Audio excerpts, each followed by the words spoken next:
news? All I know is this violates every canon of respectable broadcasting. How are you?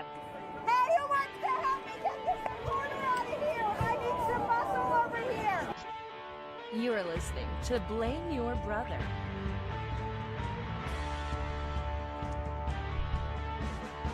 Hello, everyone. Welcome back to Blame Your Brother, episode 285. Wow, what a week we've had. A lot of things to discuss tonight, and we will get to all that in the next hour or so. Excited to talk to you guys. Thanks for hanging out in the chat. We do this live show every Thursday night at 8 p.m. Central Standard Time on YouTube. So if you go to youtube.com/blameyourbrother, subscribe, come hang out with us, join this live chat. Lots of fun people in the room. You can ask us questions while it's happening, watch us make mistakes in real time. So there you go. If you missed that, you can grab the podcast any Friday morning on any podcast platform. So there's a reason to do that. And who is Blame Your Brother? Well, there's two of us that make up the show. I'm one half of this duo. I am David, a.k.a. D. Brew, Glenn Jackson, the spiritual midget, Mr. Wonderful. And this gentleman sitting over to my left, it is John. Hi, everybody. John here, a.k.a. Tico, a.k.a. Mr. Group Mr. PTI, the Madman. They got John Tortorella, a madman. They do have a madman. Okay, he's a madman. All right, so there you go. David and John, Blame Your Brother. So we're just going to get the show moving. We may have a Dear John back from the dead. Dear John used to be a segment where John would give advice to people. We may have had someone write in, and if we get around to it, it's a packed show. We'll see what we can do, but let's just start off, John. It's been a busy week. We celebrated the independence of America, allegedly. So so we'll get to what happened in the news first, but I guess what did you and your family do for this 4th of July? Usually we would go to my sister's house in Murfreesboro, which is just outside Nashville. And, you know, we'd kind of pool our money and get a bunch of fireworks and light them off. But this year, my sister just recently moved to Kentucky, so she's not there anymore. So I just went to a friend's house, and they kind of did kind of the same thing, but with a whole bunch of people. Yeah. And so we just saved some money and watched them shoot off fireworks. Not a bad idea. Fireworks were apparently expensive this year. I mean, they're never cheap, and if you look at the amount of joy you get from them versus Right. how much they cost, it's not a good investment. I've said this before. I'll say it again. I think they're all right, but not a huge fan of fireworks. I once again, sitting around when Nashville has this big hoorah and it's one of the biggest in the country and they spend millions of dollars on it. A, I think the money could be used in much better ways, but B, how much can you watch before it's just you're watching the same thing over and over again? I don't know. I'm just not. Look, I love shooting off a few fireworks myself. I think it's fun, but I've just never. I'm not one of those people that really like. I mean, people love this holiday. Yeah, It's a bit odd. You know, Christians decided that they would make the symbol that Jesus died on their religious symbol, right? Like the cross. And then Americans were like, how can we celebrate our independence? Let's recreate the war scene where hundreds of thousands of people have died over the years. let's make it sound exactly like that. Just like that, like a battlefield. I'm sure the soldiers that come home from war, they love that. They got to love it, you know. Yeah. But, you know, as I get older, I'm very appreciative of this country we're in. But, you know, I think you can celebrate independence, but then look at the flaws you have as well, right? Like you can have a bad relationship with your father, maybe that two of us had or have, and you can look at the good things about your father, but I think you can be realistic about who the person is as well. I think that's kind of... I think you can move on and take what you know about that relationship and then make your relationship with your kids better. Right. That's true. So good. So hopefully... So yes, what we did, speaking of, you know, relationships, is that last year, my sister and my brother and me all got together, and we just kind of made it an event to kind of remember our mother who passed away. And we kind of did the same thing this year. Unfortunately, my brother's, his wife's grandparent passed away, so he was unable to make it. That is very tragic. But it was me, my sister, and I guess my stepdad is what he is officially. I mean, I don't call him my stepdad because he was married to my mom when I was an adult, but he's become part of our family 100%. We all went down to, they have a property on the Buffalo River, and we camped out and shot some fireworks off and just had a good time, you know. Now, what happened before all of that is we were going to go see the Minions movie, me and my family. So me, my wife, our 3 children. And I've told my child, my teenage child, my oldest son, told him not once, I've told him 100 times, son, do not play basketball while the cars are parked under the basketball goal. Told him this 100 times.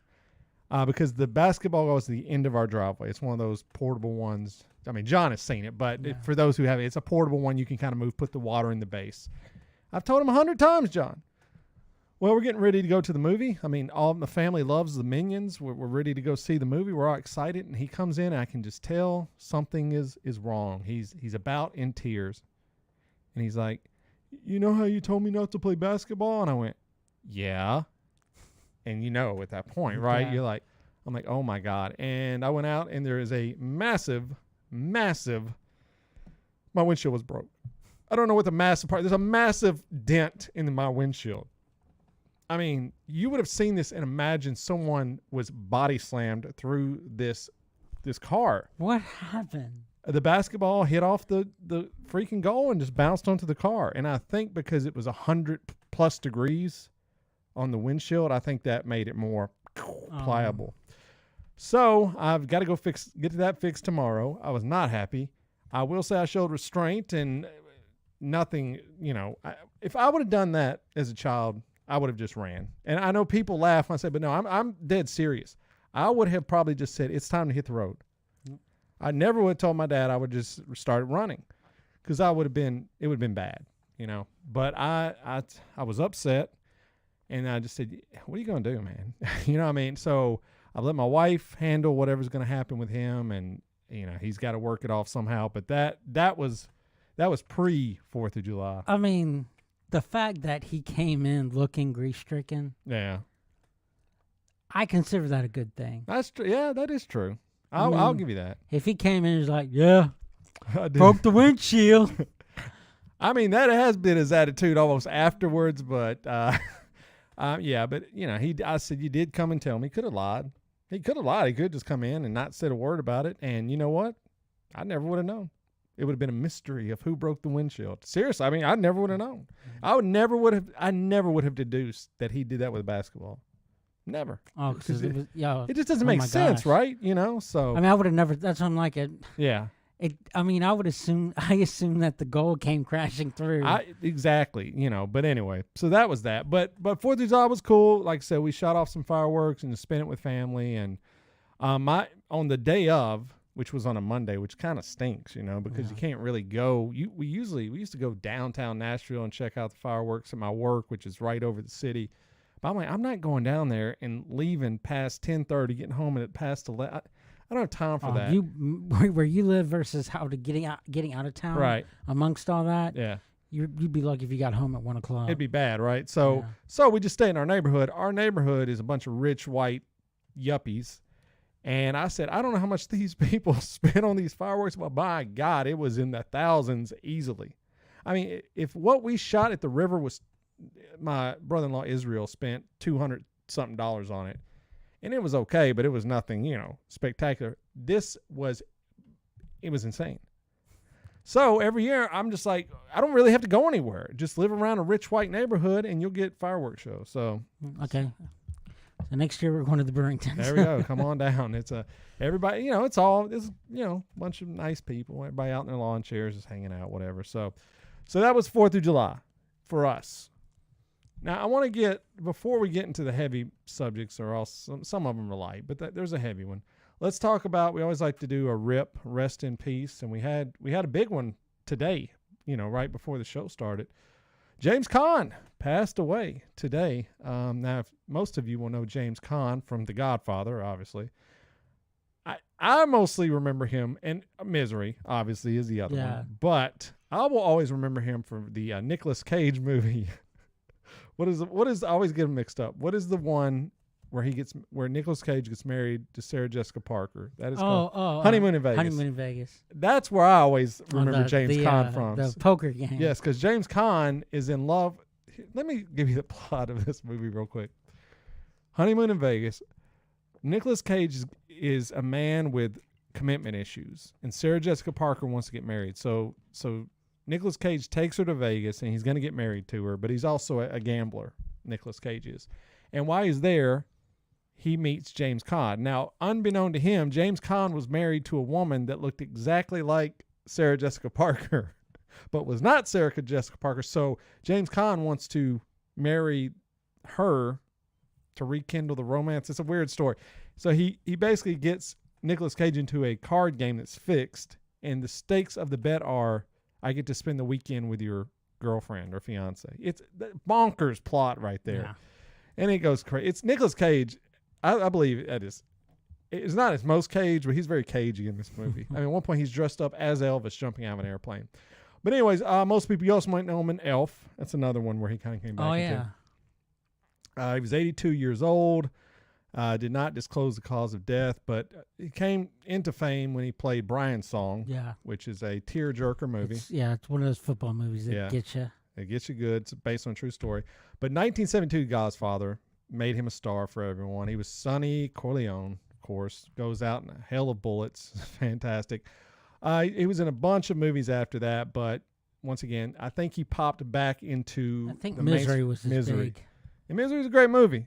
I mean, he's great in Misery. He is, and he's great in Elf. I mean, he was always a great actor. You kind of got his essence on film. He was kind of a tough guy that could stomp your head in if he wanted to. And I think that's the great thing about Elf is you watch as an adult, your kids don't know that that's who that is, right? I mean, he's gruff in the movie, but obviously he turns around at the end. But, I truthfully, if you ask me, had he passed away before today, I would have thought he was already dead before today, honestly. I mean, because we're at a point now, we've talked about of our age, John, is that all these guys are passing away. I mean, you could do a who's alive, who's dead game. I don't know that I would get a lot of them. We're just getting to that point where all of our people, and he's actually passed us, but all the people we watch growing up are going to start, passing away. That's just how it goes. But hell of an actor. I mean, Godfather, obviously, if you made a list of the greatest movies of all time, it's got to be in the top 25 of most people's. Of mine, I don't know. Yeah. It's one of the greatest crime movies of all time, without a doubt. And Sonny was great, and it's just rest in peace to him. He lived a good life, and a lot of tragedy in his life. I mean, I think he was addicted to.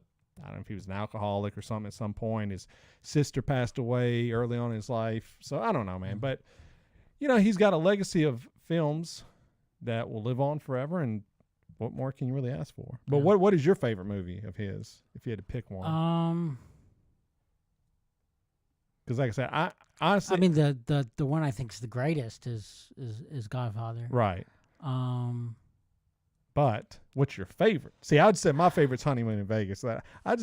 I've watched that movie so many times, and I think he's just hilarious in it. Once you realize that these people can do comedy, it changes everything for him. If you're talking about his role in the movie, I'd have to agree. That's what I'm saying. He's great in it. So if you've not seen Honeymoon in Vegas, go watch it. It's very enjoyable. He's hilarious. He shouldn't be that funny in that movie. That Sonny Corleone should not be. I mean, that is a movie where really there are no. I mean, I don't consider Nicolas Cage a comedian. So to me, that's a movie with no comedians in it, but it's hilarious. Really think about it. Sarah Jessica Parker, no. James Caan, no. Nicolas Cage, no. There's really no comedian, but the movie is great, start to finish. So anyways, rest in peace, James Caan. You will be missed. All right. Well, let's talk about July 4th. One of the things that always happens on July 4th is Joey Chestnut devouring the hot dogs. Do you think he won this year, John? I have no idea. What would you guess? I mean, based on your delivery, I'd say no. He won. I did? He won. I think he ate like 60-something hot dogs. He set the record. Well, he breaks the record every year. What was interesting this year is that while he was eating the hot dogs, a protester came up on the stage. Now, Joey, let me explain this. Joey Chestnut had injured something on his body, his tendon or something, so he was on crutches. All right, so he wasn't very mobile. Well, he's eating the hot dogs, and he's in mid hot dog. And this protester comes up, and if you're watching live, you can see it on the screen there. He's wearing a Darth Vader mask, and it says something expose. So I don't know what it is. It's literally it's protesting the hot dogs that are being used. They're not very good for animals or something. But anyway, Joey Chestnut gets bumped by this guy, puts the guy in a chokehold while he's mid hot dog, throws the guy off after he realizes, he says in an interview that this is a kid, like he's like 20 something. He said he felt bad about it since the guy was so young. He didn't mean to do it. If that, and still goes on to win. And he says because of that, he probably could have eaten a few more hot dogs because of the break. The guy, as far as in their field, John, you can say Michael Jordan's the GOAT. You can say Wayne Gretzky's the GOAT. You can say whoever, Babe Ruth, whoever you want to put on there. There is no one that comes close to matching Joey Chestnut's performance ever. Kobayashi was a flash in the pan considered Joey Chestnut. This guy is the American dream come to fruition. This man has learned a skill that, John, you trained for 1 year. 1 year. Do you think you could do half? I'm not saying I beat wouldn't him know half. how to train. Half. You think he knew how to train when he got in the game? There's something about You just people eat. who can do that. You just eat, John. I watched a profile on Kobayashi years ago, and literally this guy just eats. He just eats and eats and eats, and he learns a certain way to eat it is all you've got to learn. With YouTube and everything else out there, John, you can learn how to do this. Because I will say it's because John is infamous in our social circles. I was dating a girl at the time who liked to bake, and she baked a lot of cupcakes. 40 some odd. It was an insane amount of cupcakes for the amount of people that were. Oh, we're watching some WWE event. It was either WWE or the Super Bowl. It was not Super Bowl. I think it was WWE. There's no way it was a Super Bowl. I just can't imagine that because this was midday that we started eating them. I don't know. I don't know. Anyway, it was some event. Something. I don't know how many John ate. The number goes up continuously. Here's what I do know. John ate more than 20. I know that. More than 20. The number has got as high as 40 recently. I don't know if I that's think she made 40. Okay. I think I had probably about 32 of them. Because people weren't like eating them. I want people to understand. I'm not talking mini cupcakes. I'm talking the full shebang with the ice. They had pink icing on them. That's what I remember. I don't know what you remember the color being. I remember in my mind they were like strawberry or something. So I don't know. Maybe they were a whole myriad of colors. I don't know what they were, but I just remember if you could do that, John, I don't know. I think this could have been your calling, truthfully. I mean, I think it could have been. But Joey Chestnut, he's undefeated, man. Mm-hmm. You got to laugh about this stuff because it's ridiculous. It's the dumbest. It is the dumbest event. I think the hard part would be the bun. We know they just dip it in water. But that's the thing is I can't.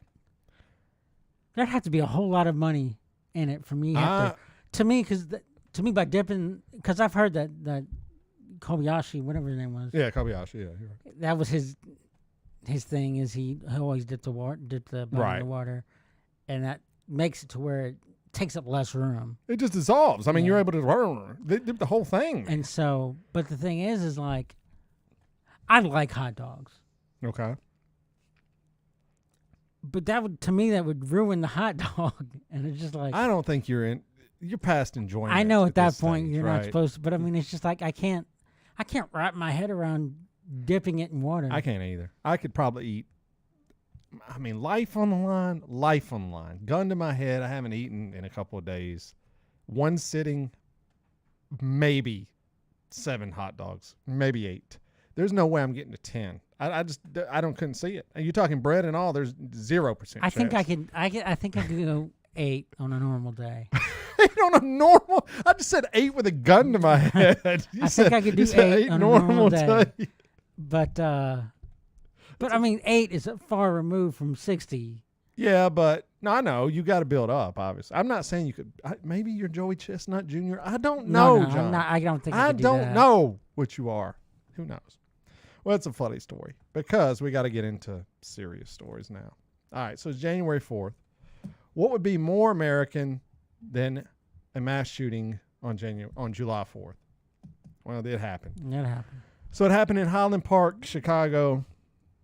A whack job whose name I'm not even going to repeat. I think at this point we're at the point where we shouldn't probably even repeat these people's names, right? I mean, I saw a meme once that said We should start giving serial killers messed up names. Then there would be less serial Really? killers. Maybe. Like instead of the Night Stalker, which sounds cool, Right. It does sound we cool. call him the little pee killer. There you go. Little pee killer. That would probably you say that, but I've watched many of those shows and they are very invested in their nicknames. Like the Night Stalker was called many other things before the Night Stalker, and none of them were that good. Yeah. And I don't think the dude was happy with some of the names. I mean, even like Son of Sam. I mean, it's still kind of It's catchy. yeah. It's got the alliteration. So this guy here goes on a roof during a parade. 6 dead at least, as the last time I read it. 20 more plus injured. I mean, we're just at the point now where, Uvalde happened. Well, let's go back. Sandy Hook happened, and I thought, well, surely something's going to change here. Uvalde happened. The good guys with guns didn't stop the bad guy. The good guys with guns didn't stop the bad guy with the gun. So I figured, maybe something happened here. These are kids. And they blame doors. We got to get better doors. We got to get bulletproof windows. And so now we're in the situation where this is in a parade. So now what do? We get sniper-proof roofs. I mean, how's that even possible? Yeah. I am perplexed. I am demystified. I just don't understand it. They talked to people that knew him. They said this guy wasn't that. He obviously went to some breaking point in his life. I mean, you just don't do this stuff. But the article I read, up until a certain point of his life, he was just a quiet, normal guy. I mean, his friends were like, no, he just wasn't like that. And I don't know, something happened in his life. I believe there is something going on with the radicalization of white men in America. And I've said it before. I believe a lot of it plays into right-wing politics. I believe a lot of it has to. It's the replacement theories being tossed around, is that if you're white, you're going to get replaced. And because a lot of these guys that do this, not all of them, but a number of them, it is race-related. This guy here, from what I've read, may have been into the Trump dogma. I just, you're going to keep pointing to what can be done. And I think until we've got to start banning these assault weapons. I'm confused at this point because you said something a couple weeks ago, and I've kind of thought of it since, that if the argument is we're having these guns where the government won't rise against us, right? Like that's their argument. They always go like, why do you need an AR-15? Why do you need a sniper rifle? Why need it in case the government comes against us? Okay, fair enough. So can I get a missile launcher then? Why can't I? If the purpose of these weapons, if you're telling me they're to stop the government from seizing my right, then I want a missile launcher. I don't want one. I want multiple. Yeah. Why stop there? I want a bomb. I want a freaking bomb I can throw off and just blow up a whole neighborhood. What is the point? You can't get these people to give you a reason. It's my right. Well, dude, fair enough. You believe it's your right. That's not really, we could argue about that being your right, but the Constitution has been changed multiple times through history because it wasn't a perfect document. It was written by a bunch of white guys in 1776, which may come up later, as we're doing the Mount Rushmore of American Moments today. But it was written in 1776, and there were some smart guys in the room. I'm not going to knock them. At the time, they wrote a document that fit their lives. But as life changes and adapts, we change and adapt. I mean, at the time, women couldn't vote. There was not freedom for black people in America. We've got to look at this document now and understand that things have to change, man. This was not the Founding Fathers did not think people would be walking around with guns that could fire 60 rounds in a minute and kill like 20 plus people. They just didn't think that. You had a musket. How many people can you take out with a musket, really? If they're charging at you? Maybe if you're lucky, one. Two, if you got some cover, you're really good. But I mean, the famous line from George Washington was, "Don't shoot till you see the white of their eyes." Yeah. And the reason for that is they were trying to save bullets. Yeah. Because if they shot from too far away, the way the technology was, is you're gonna miss. Yep.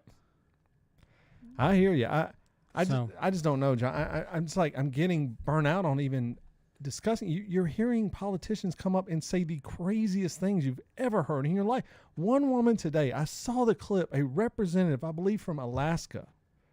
God, I think she was from Alaska, going, I couldn't even believe I was hearing this. She said, I would shoot my grandchildren if it would protect my grandchildren by having to keep guns. I went, Do you hear what you're saying out loud? You would shoot your grandchildren to protect your grandchildren? Woman, what are you talking about? I don't even know what the talking points are anymore. Now they're blaming it on medication. It's like they just move on. Do they have a list of buzzwords and they just throw a dart at Okay, me? if you want to blame it on medication, then guess what? You have to be licensed to get a gun, and if you have that medication, you can't get the gun. I'm with you. Just nothing happens. Whatever excuse you come up with, Right. it's going to come down to the most logical answer being more strict gun laws. Right. Yes. John, that is beautiful what you said. That it all leads to there. It all leads back to stricter gun laws. We have in this country, in our lifetime,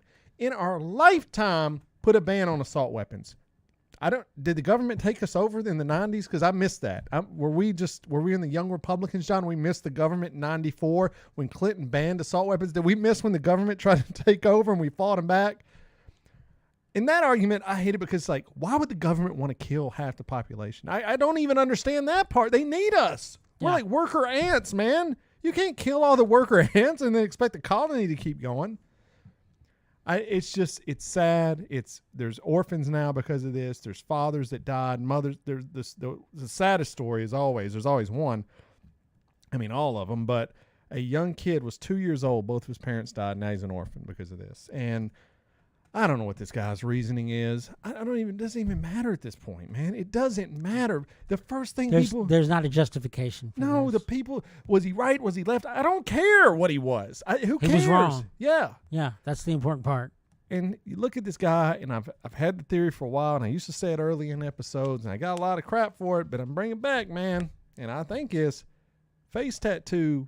I'm not saying everyone with face tattoos are bad people, but a lot of the bad people have face tattoos. That's what I'm saying. I think that is just, I'm not, like I said, I know And people. the very, very best case scenario, you've got a person that makes bad decisions. There you go, right? Okay? That's true. So that's where we're at. It's a sad, sad story. But anyway, that happened. So God bless America, Independence Day. Okay, let's talk about this, though.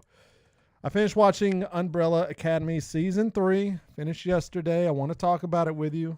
I have gone on record saying I love this show. I love the characters. I love the boys. I love it. It's probably, I don't know, I was thinking the other night, best series, because we talked about it when we were leaving last week. I said, what's better than The Boys, Umbrella Academy? And I went, Daredevil was pretty darn good. I forgot about Daredevil. Daredevil's pretty good. But I will say this about the Umbrella Academy before we get into it.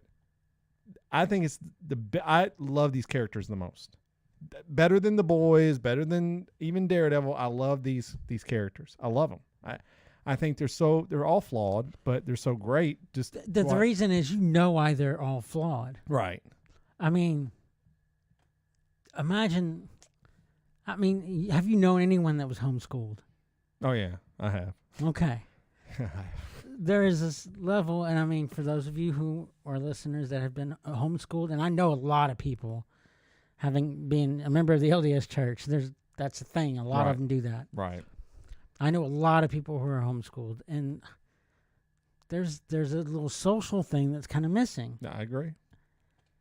Now, take those same people and give them superpowers. Right. Yes. I mean, that's the Umbrella Academy. Right. So, season 3 follows the. I don't want to spoil anything, but I do want to discuss kind of the direction of where this went in vague terms.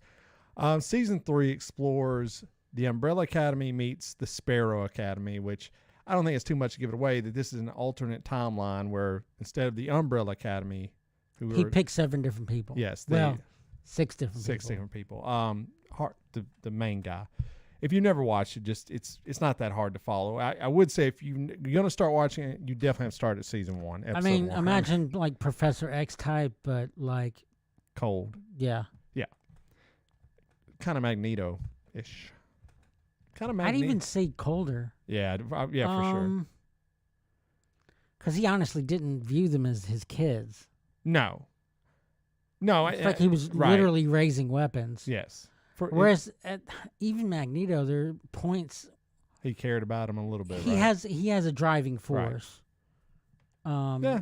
It's a civil thing. Yes. So it follows a superhero team. Now, I've gone on record. They're all identified by numbers, and they have names, but I think in the first season they definitely were more their numbers. Now they've become more their names. But you have one who's Superman type dude, super strong, kind of just super strong and super athletic. Right. You got number 2, who is Diego, who's a Batman type guy. What if Batman was a real person?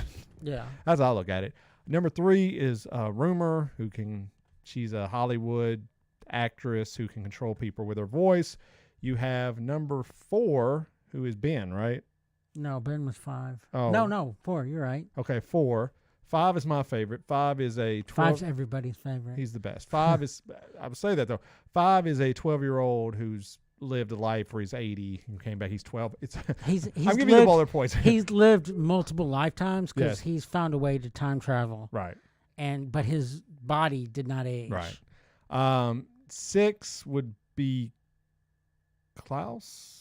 Yeah, 6 is Klaus. Yeah, 6 is Klaus. Hey, Klaus may be my favorite after this season. I think Klaus really showed. I've told you I've loved Klaus in 5. If you give me a series of just those two, I'd watch it. Like when they paired up in this season, I was like, I'm here This for is this. great, This yeah. is the best, my favorite thing. And then 7 is with controversy, but is played by Elliot Page, who transitioned into Elliot this past year and was written into the storyline. And I thought they did it great. I mean, in this world, it is what it is. I mean, I love the way they were just, and that's the way they should. That family was like, okay, which would be fair if you have superpowers and someone comes and goes, well, I'm Elliot now instead of. I mean, that's not. I'm Victor now instead of Vanya. You'd be all right, whatever, dude. I can float, talk to dead people. That wouldn't phase you one bit, which it shouldn't phase anyone anyway. Well, anyways, here's what did you think of this season? Do you have a favorite season of 1, 2, 3? Just off the top of your head, because if you want to think about it, I think 1 was my favorite so far. I just think, I don't know, man. 1 had some kind of magic to it. 2 got good, but I think it took a little while to get there. I'm still having to think about 3, man. Obviously I liked it, but man, I liked 3 more than 2. Okay. But I didn't like the ending of 3 at all. I didn't either. I don't know, man.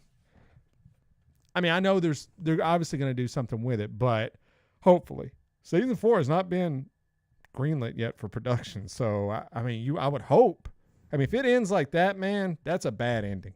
Yeah. That will go down as, here's what, at the end of season 2, just, this is a kind of spoiler, but kind of not. They were able to do things with their powers that they never touched on ever again, which I thought was very weird. Like, Diego was doing things at the end of season 2 he has never done. They never even talked about it, John. Yeah. I'll just say, Diego could stop objects at the end of season 2. That's never talked about. Klaus, and never done again. Klaus was able to literally, at the end of season 2, control dead people. I mean, really not touched upon again, kind of. But anyway, they were doing things that they were just unable to, and they never talked. I thought that was weird. So I don't know what that was about. But I will say I was never really a big fan of number 1, Space Boy, as he's called in the comic books, but Luther in this. Actually, I think he was probably one of the standout characters of season 3. I thought he really kind of shone through. I'm not a fan of Rumor. I just don't get her character. I don't know, man. I liked her in the first season. You did? Not so much this season. I mean, I guess. I understood her driving force this season. I got it. I don't necessarily agree with it, but I got it. I'll give you that. But here's what I'm going to tell you. How did these people not realize? This is what I hate about time travel movies. Any of them. It can be this or any movie. When they time travel and they change things in the history of time and they come back and they never sinks into them. They're just like, well, I'm just going to go back and say hi to my family. It's like, I mean, you probably realize your family may not be there, bro. Like, I mean. 5 addressed that earlier. He's like, this timeline's good. He says that. Good. They come back and they're not even in the academy. So that would affect everything that's happened in their life, including the people they would meet, right? Well, he was saying he told them try not to interact with anybody that you would know. But John, if I come back into a certain time period and I have met my wife and had kids with them, and I met my wife because I was in the superhero group, and now I realize I was never in that superhero group, why would I think I would meet my wife in that same manner? Oh, those people are idiots. I'm just talking about 5 specifically. Oh, yeah, well, 5. Yeah, 5. He 5. told them not to do those things, and they went and did them anyway. Yeah, that's true, yes. 5 is the best. I mean, 5 is just... But, again, I mean, if you're talking about somebody with, like, social discord off the chain, I mean, he was in love with a mannequin. Oh, I know. No, he's yes. So, I mean... But he knows, like... He can take himself out of society and be okay with it. That's why I like him and Klaus the most, because they know they're wrecks, right? Like, Klaus knows. Yeah. Klaus's story was great. I love Klaus, man. I think... I don't know who I would most be like, but I would say if I was subjected to the things Klaus has been subjected to, I would probably be just like him, as you learn in this season. I mean, it starts to make sense now. Like you said, all of them, but I love it. I love the series. I'm like, I guess... I understand Diego a lot because he was told from the get-go, you're supposed to be a superhero. Right. That's his whole life. Right. So that's his thing. He wants to be a vigilante because he thinks that's his purpose for being. Right. I just think it's great. Like I said, to speak on the Elliot Page thing, Elliot Page thing. I mean, if you can't get over that, then I mean, Jordan Peterson. Now, people have been talking. John, you've brought this guy up, right? Off the show. Off the show, yeah. This guy is a terrible human being. I told you at the time, I was like, I think there's something off this guy, but I've been reading more about him, just seeing his name pop up. And he said in a tweet, I will not call Elliot Page. It will always be Ellen Page. That is who she is. And then said, you need to take that tweet down. He said, I would rather die than delete this tweet. And I thought, well, then die. I mean, if you I don't like anybody that is that forceful over something that's stupid. Well, he just got signed to the Daily Wire Plus, so if you want to hear more about his subjects. I mean, on the flip side, I mean, I thought the same thing of, Bill Maher when, he was having a fit about, back in the day when Tim Tebow would do his little kneel thing. Yeah. And he said that if he played for his team, if he did that, he'd cut him. And someone asked him, what if every time he did that, the next play was a touchdown? Would you let him do it, or would you force him not to? What did he say? He said, I would not let him do it at all. Wow. Well. I mean, that's a stupid coach. Perfect. I mean. Well, now if you, yes, Bill Maher is very anti-religion. Yeah. Which, I mean, I don't think I would cut anyone if they were, So anyways, go on. Yes. It's ridiculous. So, I mean, I think that statements like that are in that same vein. Oh, I agree with you. And so, I mean, Brother, if you threw a touchdown every time you kneeled, you can kneel the whole game for all I care. I would put it like this, and I'd put it this to anybody, and I'll say both sides of the spectrum, because we talked about the Supreme Court where people can pray now and all that in public settings. Would the Christians be okay if it was a Muslim guy breaking out a prayer rug on the sidelines? Well, hell no, they wouldn't, right? I wouldn't. Now, and the same thing, the liberals who have a problem with Tim Tebow, they wouldn't have a problem if it was a Muslim person, probably. So, I mean, you got to hold steadfast to your beliefs. If you believe it's okay. Look, it's a private team. Hey, you want to let him pray? Let him pray, man. I don't care. It's a football game. But yes. But anyways, Elliot Page, great. I'm looking forward to seeing more of what he does now.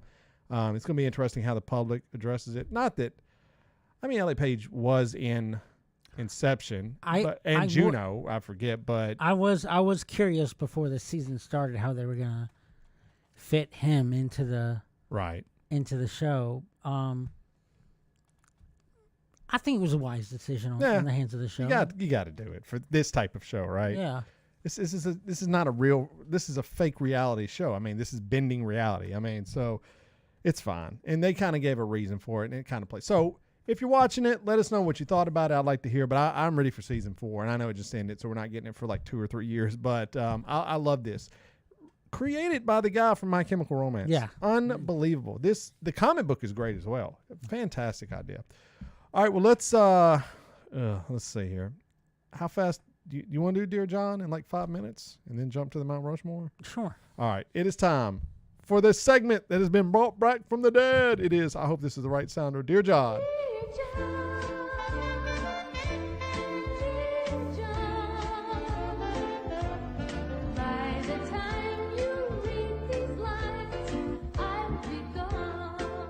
All right. So if you don't know what Dear John is, people used to write in with questions for John, and he would give them advice, and me and my brother used to laugh at the advice. So let's see how the advice. You see this is a lengthy little. I'm going to try 5 minutes to read it. Yeah, I'm going to sum it quick. Dear John, I work at a grocery store that meter bottles for $4. They say you save 25% by shopping there, but in reality, you save 2 to 5% depending on the bottles you pick from. So basically, they're lying to the customers. All right, that's the gist of it. I know it's my job to keep my mouth shut, but I'm an honest person. I was thinking about quitting because I can't keep lying to the customers. But a good friend of mine works there, and they don't want me to. I tried to tell them the situation, but they broke down because I was their favorite coworker. They would want me to keep working there. So I made a deal with them that neither of us will leave without the other, where we could both enjoy the job, get paid, you know. The deal was made a month ago, and just the other day I had to lie to an elderly couple, which was hard because they're old and they probably need the money. So I had the most selling points out of all my coworkers, so I got a raise. They get raises by how many of these deals they sell to people. So I had a number of points, which was more in those, and I'm getting those basically because I'm lying to people. I'm being nice to their face and lying to them. I basically lie at least 6 times a day to customers. This has devastated me. I was told by the manager I'm doing a great job, but I can't take it anymore. But I did make a promise to my friend to not leave. So what is one more lie compared to the 200 lies I made? So do I keep my word to my friend and keep working there, or do I leave where I don't have to lie to people for sales? Go, John. Well, I mean, you've got a conundrum, and it really depends on the type of person you are. In almost every job, there's just to make it through to the end of the day, you may have to lie. I mean, but if your job is president on the consistency of lies that you're telling us, then that could weigh on somebody. Now, you made this promise to your friend. I mean, if you get fired, you didn't technically break this promise. So there's that. And you could just decrease your sales, but you could just stop lying. That's another option. So, I mean, you've got to really do some self-diving and see. I mean, if the job pays that well. Well, I don't know. He just said everything's all right. I mean, if it pays well and you're living a comfortable living, and then I mean, sometimes you got to look out for yourself. But oh my God, this is such a litany of advice. But all right, so I mean, when you're in sales, I mean, give him a yes or no, John. What should he do, man? I'm saying if it's weighing that much on you, just do your job. Just do it without lying. So get fired, essentially. Be honest to the customer. I kind of like it. You kind of threw me off at first when you said get fired, but then I thought, well, yeah, if you get fired because you're being too honest, that's actually a pretty good thing to do.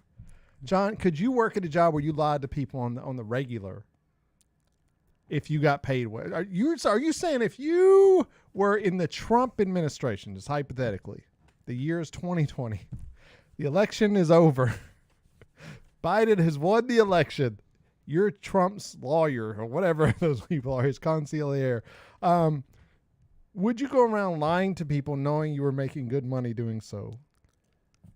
Not lies that predicate people losing their lives. And I think that the more power Trump has gotten has caused people to lose lives. Okay, I just picked Trump, for example. Could you lie if you worked for a cigarette company? Could you lie about how harmful they were at the time it was not known? No. So there is a line. But you could lie to customers about, I mean, I think this is a very small lie. I would say the Dear John. Yeah. I would say this. If these people have not figured this out on their own. I don't know how much more damage. I mean, you're talking like, are we talking cents on the dollar? Are we talking a few dollars? I mean, I'm assuming this is like a Sam's or a Costco. I don't know what I mean, if it's a big chain, he didn't really say, but it seems like it's a big chain place. And it seems like they're trying to upsell the elderly customers, it would seem, because those are your most susceptible customers to fraud. You're upcharging them for deals they necessarily don't need. So you're taking money from elderly people. That's rough. I mean, I'm with John. I think you just got to start if it's John gave good advice on this one. I mean, it was funny how he got there, but John said, I mean, you just got to be honest with these customers and just get fired. Unless, well, like you say, though, if you really need the job, though, I would just you got to do it like The Incredibles. If you've ever seen the movie The Incredibles, right? Mr. Incredible has to get an office job, and he hates it because he's screwing old people with insurance. He's like not giving them the insurance they're supposed to get. So essentially he starts kind of sneaking them information, and he does get fired from his job after he punches his boss. Is probably the real reason he got fired. But don't punch your boss. Don't punch your boss because you're not Mr. Incredible. But just keep it real with some of the customers. If they're young and they look like they voted for Trump, screw them over. Is what I would say. I mean, if they're old and you think they're on their last penny, brother, you got to sleep at night. Yeah. That's how I always look at it. But all right, so summing up, John, you're saying, if it's weighing on you, just be honest.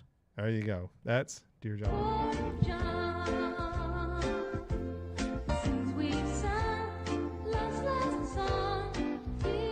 All right, that's Dear John. The comeback returns. So there we go. All right, now it's time for the Mount Rushmore to start the final stretch of the show.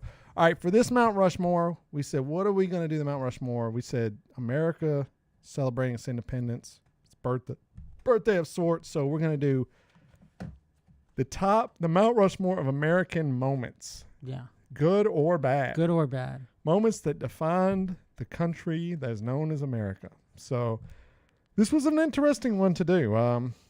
I kept coming back to just a lot of bad things. That's most. It's hard to do good things, man. It's like bad things, man. So I tried to put some good things on here, but I fear that I think history just looks back on bad things and remembers them greater. So, all right, I believe you go first this week, right? I think you do. Oh, okay. Because you had Hound Dog last week? Oh, that's right.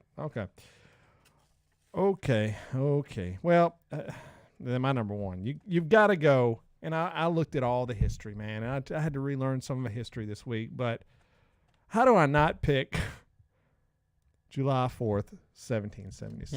Yeah. I mean, how do you not say independence was declared on that day? That was the day where you gave the big middle finger to UK and said, we're our own country. You can screw off. And like I say, now, a lot of things happened after that were important as well. But, I mean, heck, it's got its own freaking holiday. It's so important. But it's the day we said we're done with this crap, you know. And, I don't know, we shoot fireworks now for it. But it did start essentially what we are today. You know, there's more before and there's more after as always. But that's my one. That's going up there. So, July 4th, 1776, independence declared. So, that's my number one. That would have been my number one if I'd have gone first. All right. So my number two will be my number one. I have to go with probably one of the more recent things that happened in our history. Changed the world. Yeah, for sure. I'd have to say 9/11. 9/11. 911 got you on the run. That was a song by my brother-in-law. But yes, 9/11.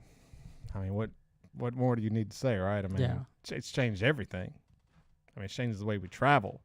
It changes the way we see the world. It's changed. Yeah. Now, we do say that. It's amazing to think about that a lot of people that are on this earth today that are grown weren't even around for it. You know what I mean? Like, it's kind of insane. But, yeah, I mean, I remember where I was at. There are people that in our chat that were not alive. Right? How crazy is that? At the moment. How crazy is that? Yeah, I mean, it's a terrible day. You know, I mean, I remember that is the most afraid I've ever been as an adult in my life. I mean, there's nothing that's come close. I mean, there's something that came close, but not really. That's it. It was a scary day. You didn't know what the hell was going to happen. Were there more attacks coming? What the hell was going to happen? I mean, there was, and this was this was really before social media, so you can't even really imagine like what that would be like today. If that had never happened, it would be insane, man. It would be like the internet would probably break, you know. Well, I mean, people would be reacting to it a lot quicker because the news would Right. have gotten quicker. Right. It wasn't until like 11, 12 o'clock before I found out about it. And it happened at like 9 o'clock in the Yeah, morning. I found out about an hour later as well. Yeah, so I mean, just terrible day. And it's so bad. You know what's really bad about this stuff is these conspiracy theory people come out and they just, the disrespect they show the dead. That Marjorie Taylor Greene was coming out saying that the shooting in Illinois was staged. I'm like, what are you doing? What are you doing? Those bodies are not even in the there are ground yet. people who died. So yeah, Oh, back off. so terrible. Okay.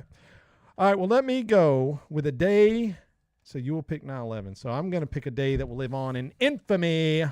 Because December 7th. December 7th, 1941, the attack on Pearl Harbor. Now, this was the original 9/11, and I can't even imagine that people probably didn't know about this happening for weeks, months, possibly some people may not have known it happened. If you're in the Appalachian Mountains and you have no connection to people, how would you know that happened? No.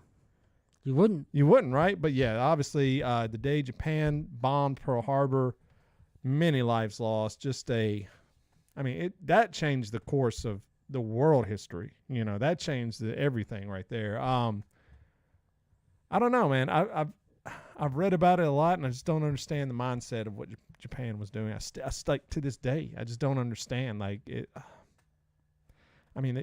I just don't understand it. I can't wrap my head around it. But yes, that's a terrible day. You know, anytime someone attacks America on American soil, that's terrible. You know, and it's happened. It's happened a couple times. You know, so it's always the fear that can happen again. So, and that's what sometimes politics plays into, that fear. But yeah, that's got to be on there, man. It's got its own catchphrase. You know. So December 7th, 1941 is my number 2.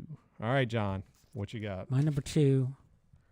Sometimes the first step towards decency, when you look back, is just like it feels like a no-brainer. Right.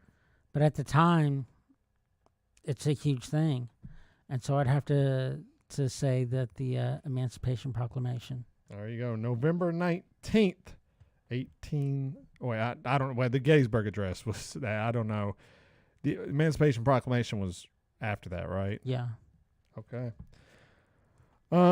Yeah, I mean, it's wild, man. It's wild to think that the founding fathers, a lot of them were slave owners. Yeah. You're writing a document saying all men are created equal January 1st, 1863. Yeah, that's okay. Yeah, I mean, people get in you go online, people, who's the best president? It's Lincoln. The debate's over. The debate's over, man. Okay. So, January 1st, 1863.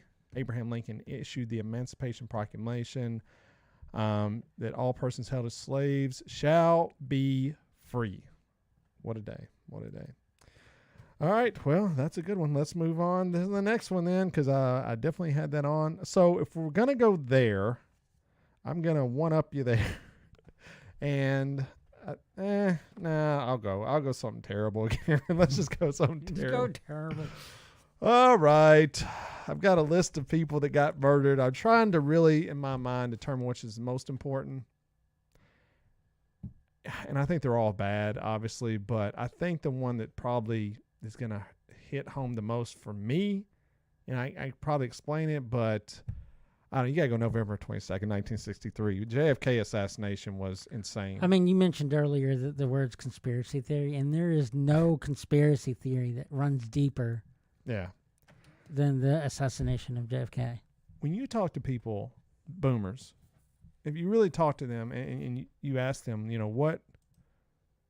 what changed, a lot of people point to that day. They said that's the day America lost its innocence. That's the day they point to, and that's kind of insane to me. Like, and we have never witnessed the death of a U.S. president. This was in public, in a parade, and we have shades of a guy doing this, July 4th, and this was done in a parade in the same manner. The difference here is this guy got 2 shots off.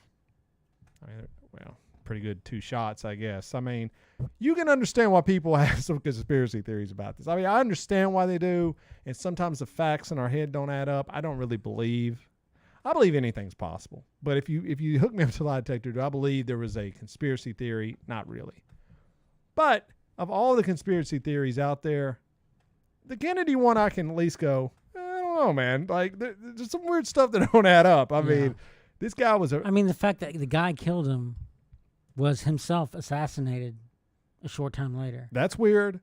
That's a pretty damn good shot from the top of a building to a moving car, brother. I mean, if you've ever shot, you understand hitting a moving target's very difficult. But I don't know, man. I think if that guy would have had like better weapons, that might would have been really bad. I don't know how much more worse it could have been, but yeah, there you go. All right, John, you're up to your third one. What you got, man? Third one. Don't know if I should go cherry or dark. Just keep weighing it down, man. I'm gonna go for something that impacted me. I was alive when this happened. I was in 2nd grade.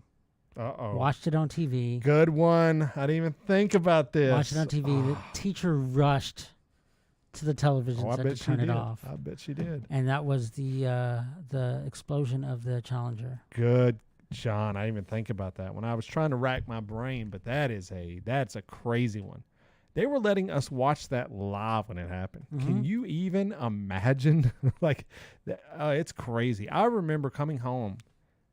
That's kind of when you knew, like at our age we were at. That's when you knew the world was a little bit off, because I remember coming home talking about it with my family, which I never did about like stories. Yeah. And I remember my dad getting upset at me because I was like, well, they probably shouldn't have taken off if they weren't 100% sure it was ready. And he goes, oh, and I was like, I don't know. I don't know what happened with it, but obviously precautions were not taken to an extreme. But that was a big moment on a big stage, and that did not work out like it should have. No. And, I don't know, it probably set the space program back quite a bit. I don't know. There was a long time that NASA disbanded, and it wasn't immediately after that. Right, but I would be willing to wager that had something to do with it. Because these weren't astronauts on this plane, all of them. No, there was a teacher, an American teacher, and that's what made it a big deal, for us as grade school kids. Because you can understand, if a soldier dies in war, for an astronaut, or soldiers of the space or whatever. These are people who have signed up for this. This is, if they die, it is tragic. They understand the complications. Right. But a teacher, they shouldn't have put her in there, man. I mean, I know hindsight's 20/20, and people are like, oh, it's a hot take, but I don't know. I don't like the public going up in space. That's why I really don't like that SpaceX. I just don't like it. I think it's terrible. I mean, there's a reason why we don't have flying cars. Yes, because we're idiots. Yeah. All right, my last one. Let's go positive. Let's end. I could give you the day this man was killed by a racist white cracker. But let's go with April 28th, 1963. A great man named MLK says, I have a dream. And I believe the spirit of that speech and the spirit of that man pushed forth civil rights in ways that we will never truly appreciate. I know everyone knows MLK, but I don't think everyone stands. Kennedy had died, bro. All right. Here comes MLK preaching this message that we still remember to this day, and it was, man, what a moment. For the public to hear, I have a dream. It's even Republicans quote that speech. They can't even go off of it, and they should follow it. But still, MLK was a radical man, and many of his things he said, but this was a speech that spoke to the entire nation. Where basically, hey, everyone should have equal rights, and we're still not there, but I think it changed society for the better. We needed him. He came along in a time we needed him. And with a lot of these people, sometimes when you need them, they're not around for long, unfortunately. But that's my last one. I have a dream speech, August 28th, 1963. All right, John, down to your last one. My last one. Wait, you know what's crazy? I said, Kennedy was killed right after that speech. Ay. And what 63 was a crazy ass. Big year. It's a year in America. All right. I don't know the exact date of this, but that's fine. This changed the world as a whole, and it's in line with When we landed on the moon, there's a difference. Ah, that's a good one. That's not my one. Oh, wow. Okay. But that line, a small step for man and a giant leap for mankind, Yeah. really represents this. Because, I mean, for the world, they didn't know this was happening. But for these two brothers, it was their reality. And it was the Wright brothers, their first flight, Kitty Oh, Hawk. look at that. Wright brothers' first flight. Wow. That's interesting. Let me see what the date is. Wright brothers' first flight, December 17th, 1903. Yeah. Those guys definitely they definitely changed the game, man. I mean so much, when I drive to John's house, I'll often see planes just flying over the thing, and we don't even think twice about it. Yeah. Anytime we see a helicopter or any plane, we're just like, oh, yep, that's cool, man. When that happened, you can't even imagine. I mean, if not for that, I mean, at least two more on our list are gone. And Right. my list. Right. Oh, yeah. Who knows what that changes? I mean, it's crazy. All right. Well, let me run down all the dates we had. So I had July 4th, 1776, Independence Day. December 7th, 1941, D-Day. JFK's assassination and Martin Luther King's I Have a Dream speech. John had September 11th, the Emancipation Proclamation, the Challenger explosion, and the Wright brothers fly through the sky. And that I had MLK assassination, Lincoln assassination. Nixon resigning was a huge deal for American politics. Stock market crash was pretty bad, led into the Great Depression, and then I just had a bunch of, like I say, June 21st, 1788 is when the Constitution was officially adopted by America. June 4th, 1776, resolution was introduced to dissolve the Union with Great Britain. And then you had Gettysburg Address, and December 18th, 1865. The 13th Amendment is passed, but you already got the Emancipation, which led to that. So, I don't know, man. Crazy world with it, man. I mean, you could do 100 I had a different couple lists. more in the chat. Oh, yeah, I saw that. What do you say? He said, Doug said Martin Luther King, I have a speech. You're a smart man there. He also said September 3rd, 1783, the U.S. wins the Revolutionary War. I also had the writing of the Star Spangled Banner during the War of 1812. There you go. Yeah, there's a bunch, man. I'm sure we missed a bunch, and the list wasn't kind to women. We don't talk about women's suffrage, women allowed to vote, and I wanted to put something about Harriet Tubman on there, but there wasn't like a single yeah. moment that it was a movement that took over Right. a period of time, so I didn't know how to pinpoint that. We should have had a lady on. We failed. We failed the women once again. What are you going to do? It's America in a nutshell. That's so American. It fits in perfectly with the theme of the show. But that is the end of this show, and we have many great moments in our history. If you want to check them out, you can go to bybpod.com. That is our website where you have all of our past episodes, all of our social media links, all the way to get in touch with us. And John, July 12th, July 13th is Amazon Prime Day. So what should they do on that special day coming up? Don't go to Amazon. Go to blameyourbrother.tv or bybpod.com. Click on the Amazon affiliate link, then do your shopping. That helps up your favorite podcast. And if you don't know that podcast, that's us. Anyway. That's good. Let's clarify that. Yeah, I had to clarify that. It's not Joe Rogan, okay? He doesn't need any help. No. Anyway, you buy stuff from our by going to our link first, and we get a portion of what you spend, and it helps the show greatly. Yes. So there you go. On Prime Day, which is coming up in under a week. So if you're going to be shopping on Prime Day, please go to our website and use our link. Next week, I'm very excited. We're going to have Kelly Bandis on the show. She is a heavyweight social media influencer. I mean, she probably will hate that title, but she has over 100,000 followers on TikTok. She has over 15,000 followers on Instagram. She does very funny videos, comedy videos about her children, things children say. And she's going to be promoting her book, which very excited to talk to her about. It's called Rookie Mistakes. So next week, she'll be joining us via Zoom. Can't wait for that. Kelly Bandis. So that's going to be a fun time, and we cannot wait to do that. So show up next Thursday. Tell all your friends about the show. And, John, is there anything else? Don't blame yourself when you can blame your brother.